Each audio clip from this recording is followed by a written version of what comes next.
जी नमस्ते नमस्कार प्रणाम। हूँ आपका छोटा भाई राइटर सतीश भाई। तो भैया आप हमारे चैनल में नए हैं तो सबसे पहले हमारे चैनल को सब्सक्राइब कर लीजिए। आप लोग सब्सक्राइब नहीं करते हैं तो सबसे पहले हमारे चैनल को सब्सक्राइब कर लीजिए और साथ में बेल आइकन बटन दबा दीजिए ताकि जो भी नोटिफिकेशन अपलोड करूँ तो आप तक पहुँच जाए। तो भैया आज का संग फुल एंड फ्री छठ गीत लेके नहीं आप सबके बीच में काफ़ी बवाल मैटर है, तो चलिए सुनाते हैं।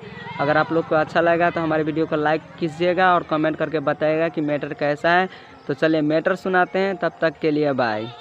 मुखरा है सुनये देवर दौरा धल अपना माथ प, सुनये देवर दौरा धल अपना माथ प। फन रहे कोइले कैल भैया ओहे न तोहार, फन रहे कोइले कैल भैया ओहे न तोहार। कोसिया कुर्बाड संगे धली ह न कान्ह प। सुनाये देवर दौरा धल अपना माथ प, सुनाये देवर दौरा धल अपना माथ प।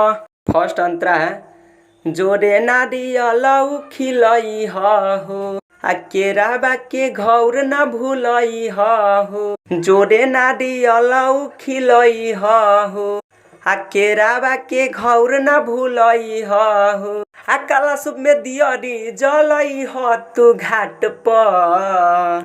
सुनये देवर दौरा धल अपना माथ प, सुनये देवर दौरा धल अपना माथ प। दूसरा अंतरा है लास्ट वाला नाम वाला अंतरा है बारा रे महान बापर बिया हो, जोरे नारियल के देवर घिया हो। बारा रे महान बापर बिया हो, आ जोरे नारियल के देवर घिया हो। सैया सतीश के नाम लिखी है बड़ी घाट प। हाँ सुनये देवर दौरा धल अपना माथ प, सुनये देवर दौरा धल अपना माथ प।